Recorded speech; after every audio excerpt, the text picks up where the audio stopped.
morning and welcome, friends. All of the ULTs worldwide have in mind the tremendous effort put forward by Robert Crosby, who founded the United Lodge of Theosophists in 1909. He ensured that all of the theosophical publications became available in their true and original form to the students of theosophy who wish to continue studying the philosophy brought out by H.P.B. and William Quan Judge for the 19th century movement. We owe him a tremendous gratitude. Today we will be commemorating his life, his work, and his passing away.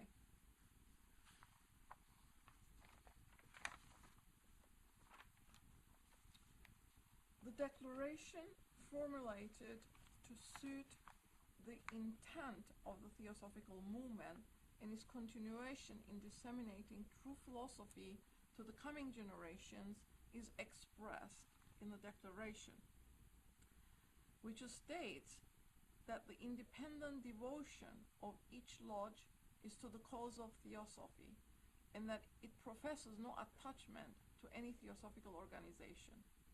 It remains loyal to the great founders of the theosophical movement, but does not concern itself with dissensions or individual opinion. It considers the work at hand too great and its philosophy too lofty to leave any time or inclination to partake in side issues.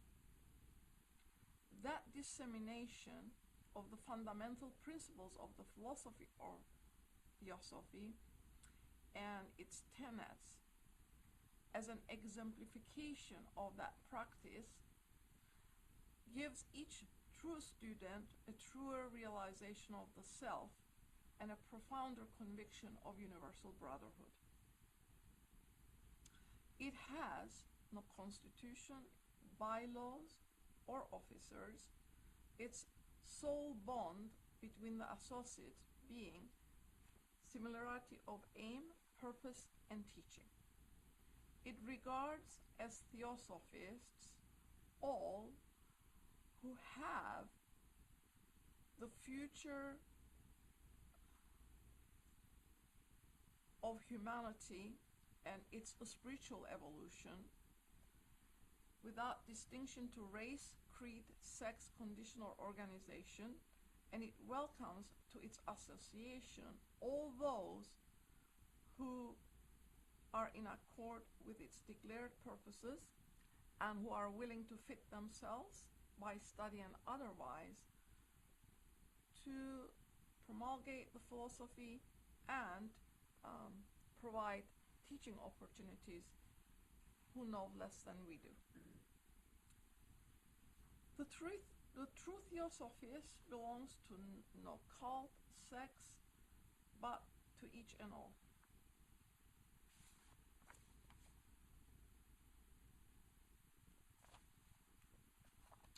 The first reading comes from the writings of H.P.B. The recognition of pure theosophy, the philosophy of the rational explanation of things and not the tenets, is of the most vital importance in the society, inasmuch as it alone can furnish the beacon light needed to guide humanity on its true path. This should never be forgotten, nor should the following fact be overlooked. On the day when theosophy will have accomplished its most holy and most important mission, namely to unite firmly a body of men of all nations in brotherly love and bent on a pure altruistic work, not on a labor with selfish motives, on that day only will theosophy become higher than any nominal brotherhood of men. This will be a wonder and a miracle truly, for the realization of which humanity is vainly waiting for the last 18 centuries, and which every association has hitherto failed to accomplish. Altruism is the keynote of theosophy and the cure for all ills. This it is which the real founders of the Theosophical Society promote as its first object, universal brotherhood. It is not violence that can ever ensure bread and comfort for all, nor is the kingdom of peace and love, or mutual help and charity, and food for all to be conquered by a cold, reasoning, diplomatic policy. It is only by the close brotherly union of man's inner selves, of soul solidarity, of the growth and development of that feeling which makes one suffer when one thinks of the suffering of others, that the reign of justice and equality for all can ever be inaugurated.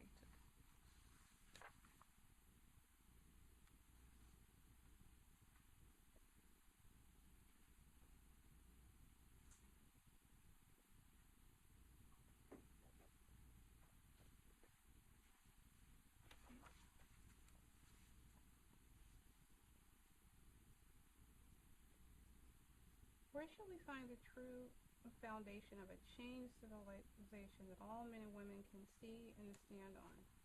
It is not philosophies, nor religions, nor political panacea that are needed, but knowledge and a wider scope of vision than the vicissitudes of one short physical life. The knowledge that is greater than all the forms of religion ever invented is the knowledge of the very nature of man himself, for himself and in himself. For we're not here as those apart. We are here because of one great sustaining cause, infinite and omnipresent, not separate from us, nor from any other being.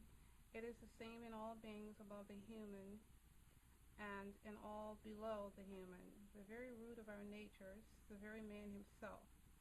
It is the source of all powers and of all actions, whether good or evil. Then everything that is done by beings affects all beings, and all that has been caused by beings, each one affected according to its share in the cause.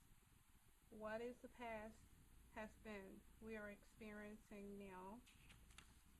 We are going to have a league of humanity only when the ancient truths of wisdom's religion are once more perceived, when there is one purpose and one teaching.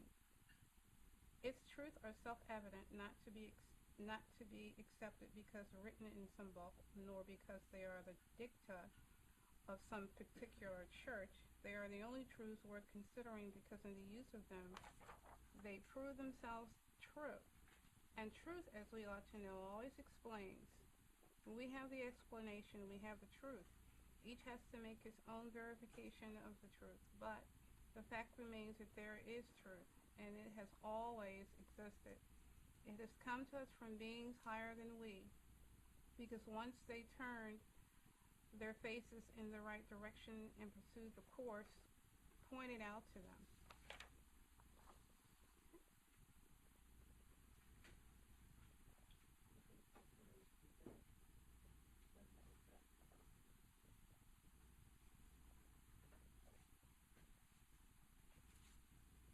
Excerpts from the Gita Notes.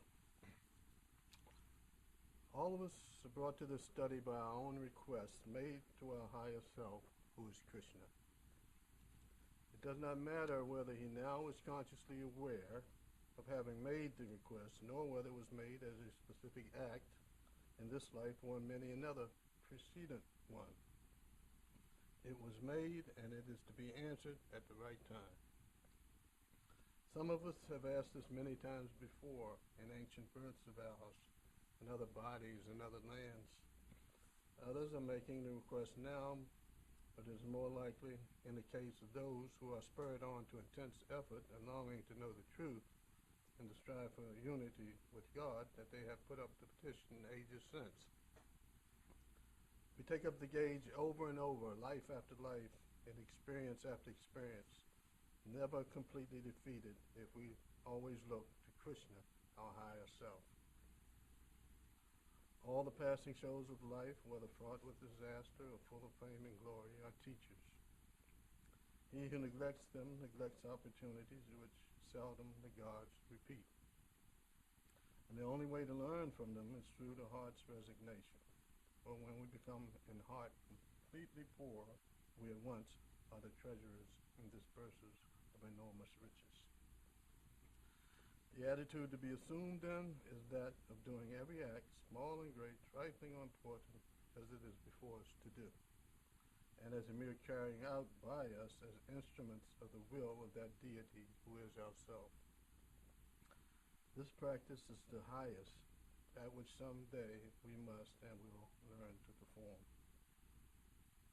Effacement in the Supreme Spirit is gained by the right-seeing sage whose sins are exhausted, who hath cut asunder all doubts, whose senses and organs are under control, and who is devoted to the well-being of all creatures.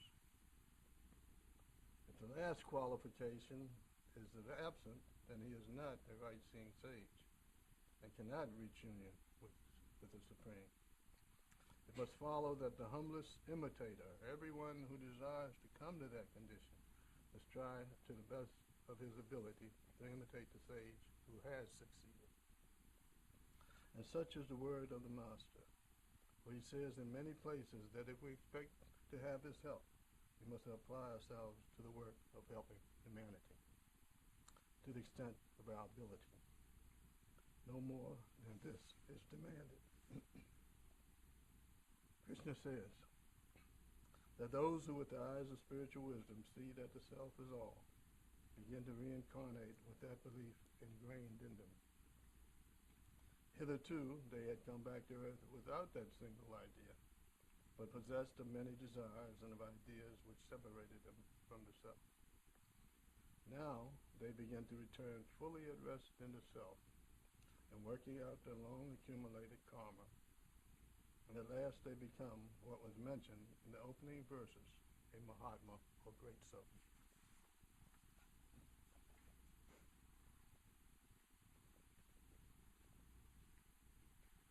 The bibliographical sketch of Robert Crosby. In summary, we'll sort out the summarization of his influence in life. He was known as the friendly philosopher. He wrote a book called The Friendly Philosopher. He was a practical worker for humanity in that he made theosophy into a life to be lived. In fact, theosophy is a life to be lived. He fought for a cause, not for a flag. He used the theosophical vehicle, which is the Theosophical Society at the time, and later became established by him as the United Lodge of Theosophists. He made that as a vehicle to disseminate information, but he made it his life, his complete life, as living for the cause of theosophy. He said that the cause is a great sifter. He said he was no believer in diluted theosophy. He revived the original teachings passed on by H.P. Blavatsky and William Q. Judge. As to the modern theosophical movement, it is said that H.P. Blavatsky, as the mouthpiece of the masters, was the creator of this movement. William Q. Judge was the preserver, and Robert Crosby was the regenerator of pure theosophy. He was a humble foot soldier. He did things because there was a need to be done. We'll hear a little bit of detail that he was one of us passing through this life with the challenges that many of us face. In fact, probably all of us face. He passed no judgments on others. He claimed no infallibility for himself. He expected no infallibility in others. He had undeviated devotion to the cause of theosophy and to his teachers. He passed no judgment upon others, as I just said. He had malice toward none and charity for all. He neither assailed himself nor defended others when paths diverged. He never denied his help. He gave of it freely. He was ever kind, ever the teacher, ever the guide. He was determined. And he founded the United Lodge of Theosophists, writing his declaration, which the first speaker read from. He also wrote Universal Theosophy, Answers to Questions, the last 8 chapters of Answers, the entire book of that one, Answers to Questions. Notes on the Bhagavad Gita, chapters 8 to 18. Mr. Judge had started the notes, and he passed before he finished, and Mr. Crosby took up the challenge and finished the notes. He was the editor of Theosophy magazine from 1912 to 1919, and the Theosophical Movement from 1875 to 1925, which is still in print and comes out of the India Lodge, the headquarters lodge for ULT. He was the editor for Because for Children Who Ask Why, and he knew that Theosophy is a life to be lived, and gave Theosophy his all. Some chronological events. He was born January 10, 1849, in Montreal, to Scottish parents who were married in Canada and also met there. He was raised a Presbyterian, but could not really identify with the church's philosophy.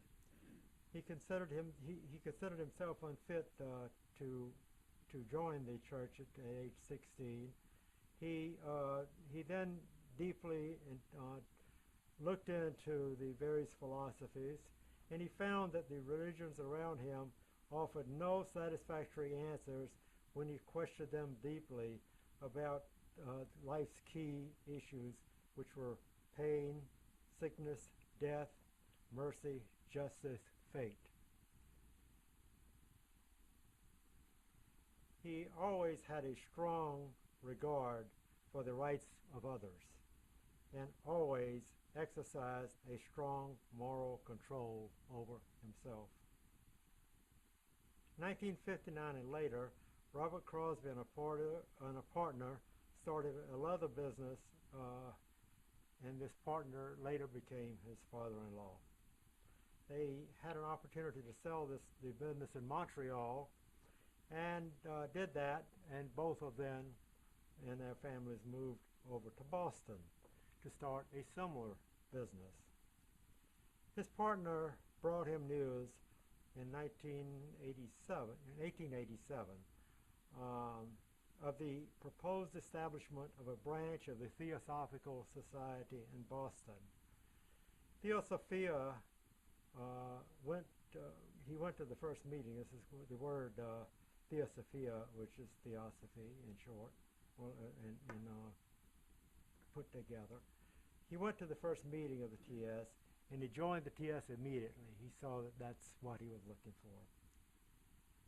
Soon after, he met William Q. Judge, who came down to Boston to speak. And as he was leaving the meeting, Mr. Judge called back to Mr. Crosby, "I've got you on my list." Mr. Crosby recorded that a veil was lifted, a tie was formed, which has never since been broken. On Mr. Judge's suggestion, Mr. Crosby wrote directly to HPB, and they formed a bond which lasted for the rest of their lives. When the esoteric section was formed, Mr. Crosby became one of the earliest members. He identified himself with the Zahn section, and was for many years the devoted and close companion of William Q. Judge and pupil of H.P. Blavatsky. Mr. Judge would often say, "Ask Crosby, he thinks and acts as I do." From 1889 to 1891, he was the secretary of the Boston branch of the Theosophical Society. In June 1891, after H.P.'s death, Mr. Judge and Mr. Crosby, Mr. Judge put Mr. Crosby in charge of the esoteric section groups in the 7 New England states. And then when he became interested in theosophy, though, in around 1886 and 87, his situation with his wife worsened, which led to their parting of ways because of the difficulties ensuing. He helped organize the 5th convention of the American section of the Theosophical Society during this time period. From 1894 to 1896, Mr. Judge was attacked, exonerated, and later persecuted. Mr. Crosby was a witness on the scene of all this action. It was those who did not understand what Mr. Judge's position on matters, which was the root of these attacks. And like that of HPB, he stood for theosophy and used the Theosophical Society only as a vehicle in its dissemination. That was Mr. Crosby as well as Mr. Judge. In 1895, Mr. Crosby helped organize the 8th convention of the American section in Boston. In the report, we find these words. Mr. Judge was saying, "The unity of the theosophical movement does not depend upon the singleness of organizations, but upon the similarity of work and aspiration. And in this, we will keep the link unbroken." We have those very words in singleness of thought and aspiration in the current declaration of the ULT.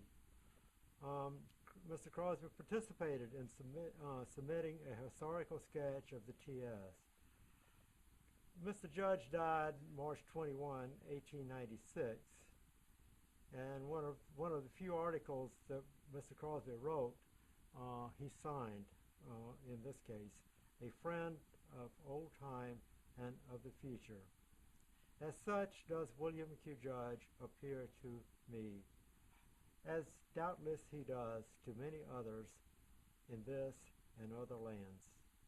My first meeting with him changed the whole current of my life. The power that he radiated became in each and every present help in the work. His was the voice that encouraged or admonished. Of his extraordinary power of organization, his marvelous insight into the character and capacity of individuals, his ability of turning seeming evils into powers for good, I have had many proofs. That he was a great occultist, many knew by individual experience, but none have fathomed the depth of his power and knowledge. The lines have been laid down for us by HPB and William Q. Judge and the Masters, and we can take again our watchword, that which he gave us at the passing of HPB. Work, watch, and wait. we will not have long to wait. 1900, Mr. Crosby married again, and during that same year, he was summoned from Boston to Point Loma, California, near San Diego, where headquarters had been located for the Theosophical Society in America. Mr. Crosby noted that he had been active in theosophical matters at that time for about 14 years. 1904, he worked with them for 4 years, trying to keep the society in line with the teachings of H.P.B. and William Q. Judge. Then he left with Mrs. Crosby after having donated all of his property and all of his worldly possessions to the society. He was penniless at that time when he left. Mr. Crosby is reported to have said, "We quietly left Point Loma," and that closed the subject.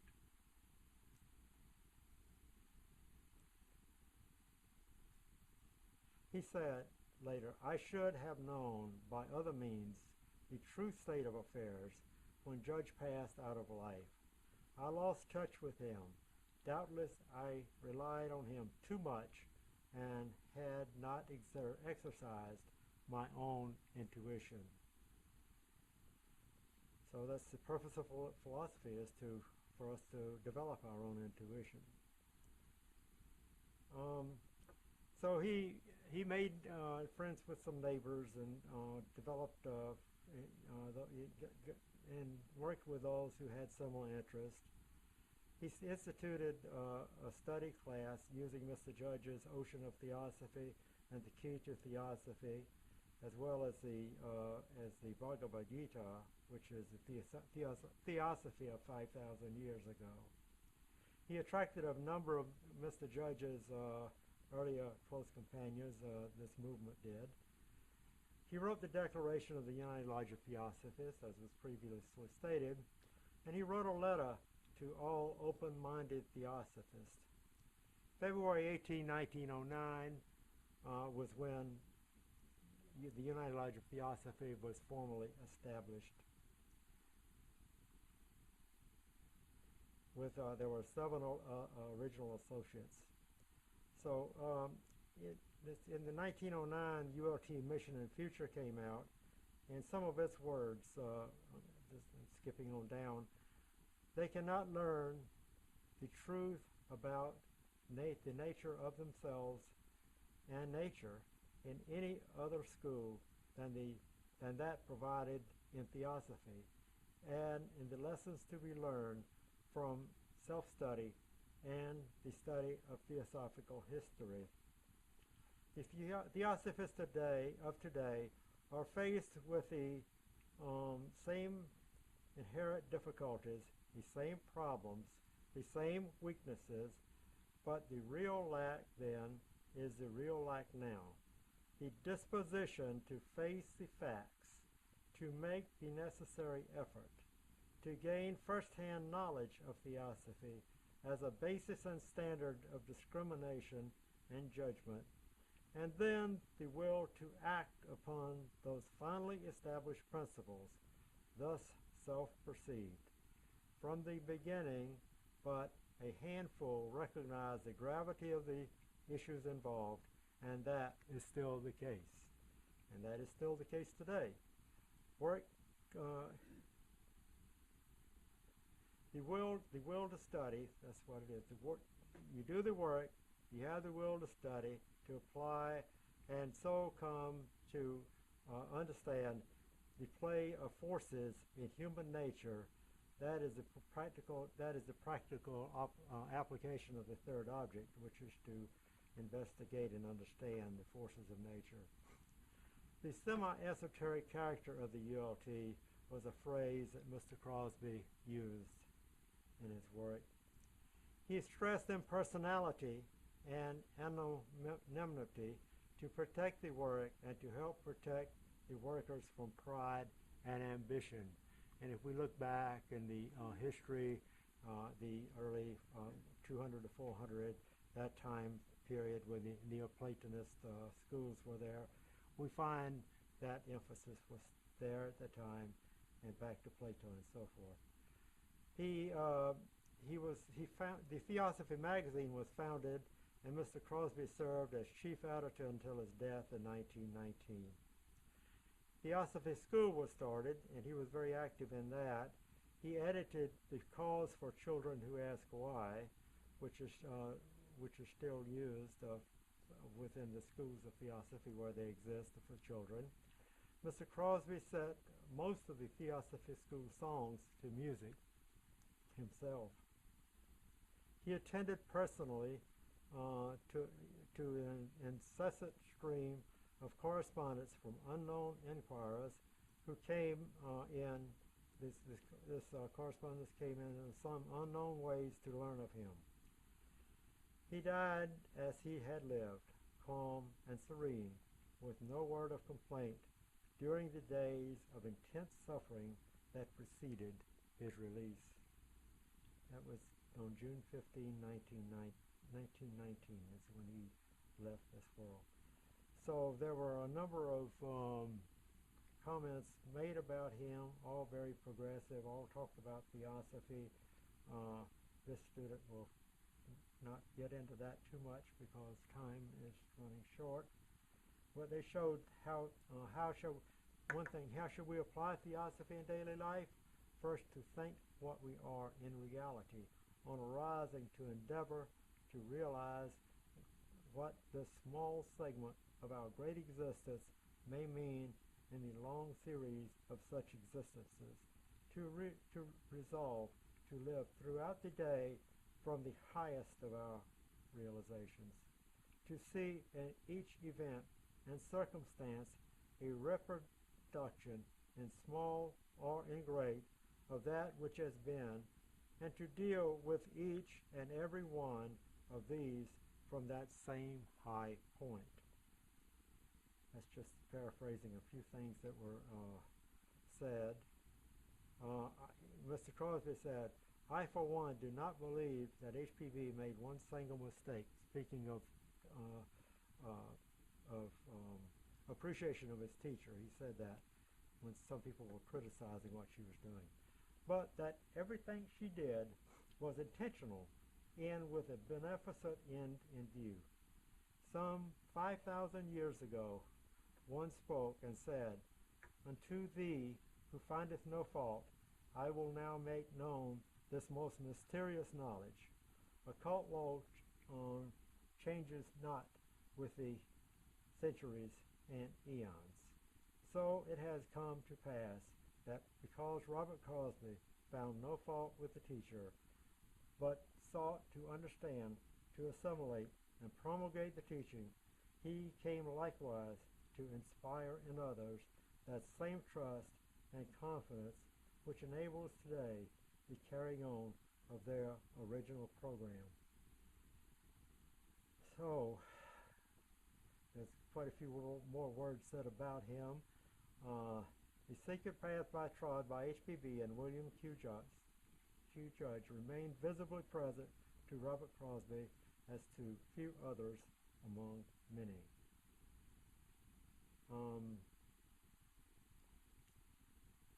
He said, unless the nature of HPB and William Q. Judge is grasped, theosophy is not understood and cannot be understood. So, moving on down, the Theosophical movement continued with Mr. B.P. Wadia, who was very instrumental in establishing this lodge and a number of others. And it's continuing on today through the self-induced and self-devised efforts of those members of the United Lodge of Theosophists who are carrying on the work in its original form. Thank you, and we'll move on to the next reader now.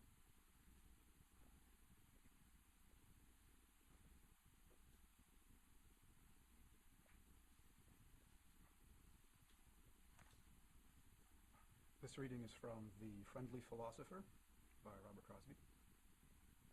In the work which we have undertaken together, it matters not whether we fail or succeed.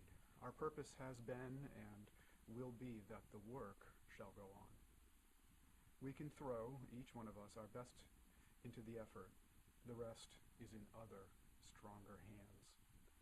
It is then to the teachings that the attention has to be called, not to ourselves, who are only handing them on as best we can. If one sees that in many ways he is not able to do all that needs to be done, or that he would like to accomplish, it is evidence that he is in the way of improving. Our ideals are never reached. They continually precede us.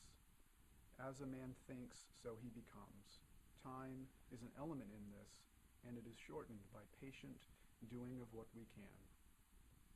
To be in the least cast down by our apparent imperfections is a form of impatience, a disregard of law. One of the greatest helps that Theosophy gives is the power to take a wider survey of the field of action than is otherwise possible. We do not look on this life only, but on many future lives, during which I and thou and all the princes of the earth will live and strive for the universal redemption of mankind, ever looking ahead, ever seeing further heights toward which the awakening spirit may be directed. There is much strength, there are many faculties among men, and most used without direction of a permanent nature. Could right philosophy be implanted, even the single idea of the divine nature in man, a greater impetus would be given to right living.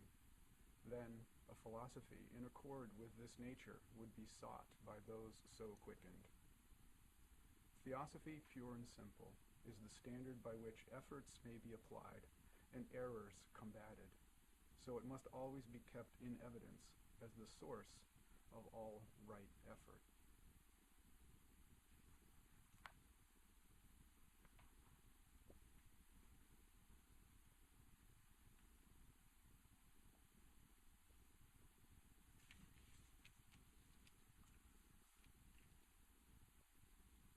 Thank you for participating in the commemoration of this wonderful man's life and work. There are a couple announcements. There is a new book that has just been published by Theosophy Company, LA. It's called The Secret Doctrine Dialogues, and it is available through the Theosophy Company, and the copies are on the table. We also received a new copy of Universal Theosophy sent to us by Theosophy Company in India. Yeah, well, they printed that particular copy, and they're also sending us their fraternal greetings. As we close today's commemoration, we will now reestablish union among ourselves and celebrate this wonderful day. Thank you for attending.